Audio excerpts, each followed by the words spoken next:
What's poppin', y'all? It's me again. I have some more weird things that people are trying to sell on Facebook Marketplace and the like. So, one of the big things that parents like to do is embarrass their kids in minor ways, Just a little lighthearted trolling of the offspring. And one of the most effective ways of dealing psychic damage to your children is by using slang that they use. I remember being in band and one of the directors would say, "Oh, that's lit," as a joke, and immediately one of the tuba players would enter a violent rampage. I can still hear the screams, but what if you wanted to take it a step further? Well, I have the perfect product for you. It is a birthday banner that says, "This Skibbity Rizzler is 11, no cap," printed on it in gold letters. Now, it says it's a birthday banner, but right now it just looks like an envelope with the words printed on there. The word words being used very loosely there. But maybe the banner is inside of the paper envelope, like all the letters are stacked one by one by like a deck of cards, and then you open it up and that's where you get the banner. I don't know. I didn't buy the thing. I don't know any children to use this on. I wonder if you use this on your kid, would it get them bullied by all of their friends that were invited to the party, or do you think your kid would be safe and all the kids would just laugh at you for doing this? If there's any parents of 11-year-olds in the audience,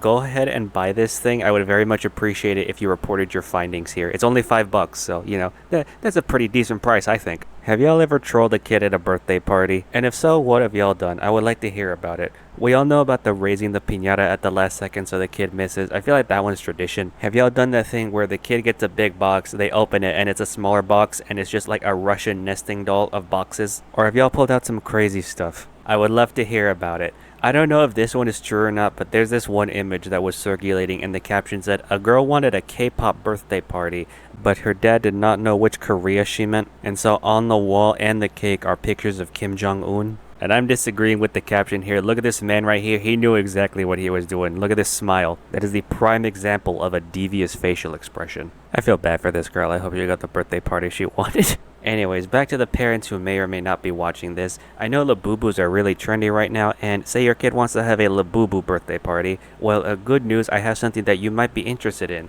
Handmade Labubu costumes. Now it says here the price is $1,300. Now, I'm not an expert in costumes nor Labubus, so I'm unable to give you a well-informed opinion on whether that's a good price or not. However, I do think that considering what we're working with, the quality, pretty good. Look at that face. That's like spot on to a Labubu doll. Same with the fur too. That's like the exact color I see some Labubu dolls have. Now, the feet, I feel it could have used a little bit more work. The actual Labubu feet have a lot more fat in the toes. In this costume, they look more like duck feet, how they're like webbed and sort of flattened. But other than that, no notes. Impeccable work. Oh yeah, I did say there were two. There is also one with brown fur, a green shirt, and sunglasses, if that one is more your style. I do also like the poses that these two are striking. The pink one looks like it's about to show me some kung fu moves that it learned, and the green one looks like it's like midway through doing the Snoop Dogg steering wheel dance.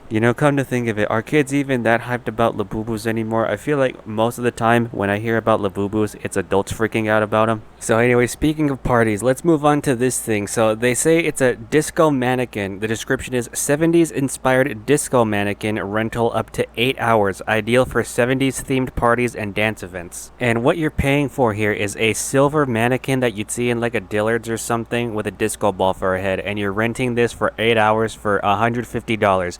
And it's actually on sale right now. It says the default price is $250. So already the item listing is peculiar enough. I'm not sure what you're gonna do with this thing other than just have it chill in the corner of the room, and I'm not sure that's worth $150. But can we just look at the image that they provided for this item? There's just so much going on here. Now, I can dig the couch. It has a vibe to it. I like the pillows. But why do we have the couch and the matching rug displayed like it's an Ace Hardware furniture display outside on gravel with a backdrop of shrubbery? I can only assume they took this photo mid-garage sale towards the end of the day, and they were like, man, nobody's buying this mannequin. I might as well just take a picture right now and list it on Facebook Marketplace before I just have to put everything back inside. Hopefully someone will come pick it up before I have to put this thing back in my house. But if that's the case, why didn't they just take a picture of just the mannequin and try to crop out everything else? Here it looks like I'm looking at a Zillow listing and I'm buying this house, and this is just in the backyard for whatever reason. But maybe the person just wanted to flex their photography skills, because I see that they're artistic by the pyramid of TVs on the left side here. Like, this is a garage sale. They didn't have to do that, but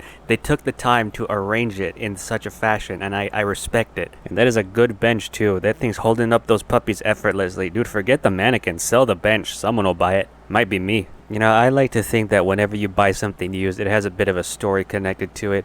Part of me really wants to know the story of this disco mannequin, but part of me also really does not want to burden myself with that knowledge. Because no normal person owns one of these, you know? This person definitely has like a crazy nickname like the Shagler and has at least 4 different offenses on their criminal record. Anyways, speaking of criminal records, say you have a child and they get a little too rambunctious in the McDonald's play place and they need to detain him for a little bit. Well, McDonald's actually came up with a pretty elegant solution way back when. It is this Grimace jail that was apparently in a play place at some point. So we're gonna gloss over the fact that they could have easily done something with the Hamburglar here. Not sure why they didn't do that. I guess the creative team just forgot he existed for a hot second. And I just want to know, what was the thought process in bringing this thing to life? Because when I think of kids in the play place, I think of people playing tic-tac-toe or whatever game was on the little wall there by the window, and then like going through the giant tubes that they never clean and ending up in the slides, ending up in those parts of the tubes with the steering wheels and the propellers, stuff like that.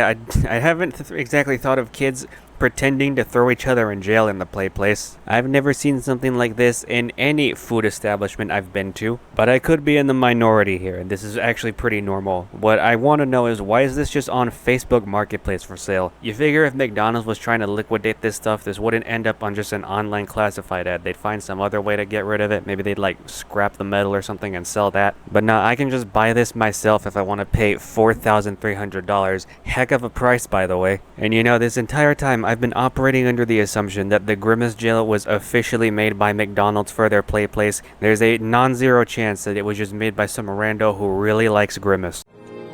All right, Peter, you ready for role-playing night? Here comes Grimace. And I know this image looks like it was taken in an official McDonald's establishment, but I don't know, okay? I was not there when this photo was taken. Also, can we just take a look at this wall painting in the back here? Why is Grimace hitting the exact same pose as God when he's giving life to Adam in the Sistine Chapel? So in one of the previous episodes of us looking at weird stuff that was for sale, we saw this bird lamp, and the back of the bird was wooden, or at least designed to look like it, and then the stomach of the bird was a bulb, and then it would light up, and it looked cool, except for the fact that the power cord for the lamp was jammed up the bird's cloaca for some reason. Keep in mind, this lamp has a wooden base that the bird sat on. They could have just made the cord come out of the bottom of that base, but no, they went, no, we need to make it look like this bird is shooting out a really long stringy turd. Well, in the same vein, today I present to you a lamp that looks like a chicken, and not only is the cord coming out like a tapeworm, the chicken is laying an egg, and by egg I mean actual light bulb. So it looks like the hen is trying to lay an actual fireball on your table. It looks like the sun itself is trying to give this chicken a colonoscopy. Now, once again, this is not necessarily the worst idea. It's not the best one either, but it's not the worst. But I do have to question the execution again, because why? Who insists on jamming these power cords up the bird's cloacas? Make the cord come out the side of the base, have the rest of the cord go up the hen's leg, and then to where the light goes. Because now, even if we remove the radioactive hemorrhoid and then, like, I don't know, the bird itself glows, it'll still look like there's a giant tapeworm coming out of it.